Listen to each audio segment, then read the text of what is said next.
Reflex Tamil Nadu செய்திகளுக்காக செய்தி வாசிப்பவர் கே. அமலா.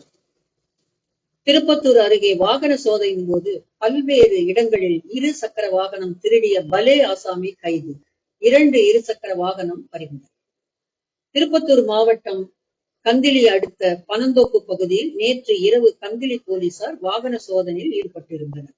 அப்போது அவ்வழியாக வந்த நபரை சந்தேகத்தின் பேரில் பிடித்து விசாரணை செய்ததில் தருமபுரி மாவட்டம் பெண்ணகரம் பகுதியைச் சேர்ந்த பெரியண்ணன் மகன் மணிமாது வயது 55 என்பது தெரியவந்தது.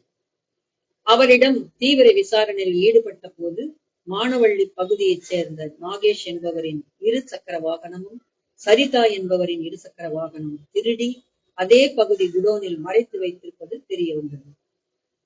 2 இருசக்கர வாகனமும் பறிமுதல் செய்து தமிழ் போலீசார் வழக்கு பதிவு செய்து பல்வேறு இடங்களில் இருசக்கர வாகனம் தொடர் திருட்டில் ஈடுபட்டு வந்த மணிமாது என்பவரை கைது செய்து சிறையில் அடைத்தனர். கண்டிலி காவல் ஆய்வாளர் சுரேஷ் மற்றும் உதவி ஆய்வாளர் அஜித்குமார் ஆகியோர் தலைமையில் போலீசார் இருசக்கர வாகனத்தை மீட்டு உரியவரிடம் ஒப்படைத்தனர். திருப்பத்தூர் மாவட்டத்தில் இருந்து எமது செய்தியாளர் நா. வெங்கட்.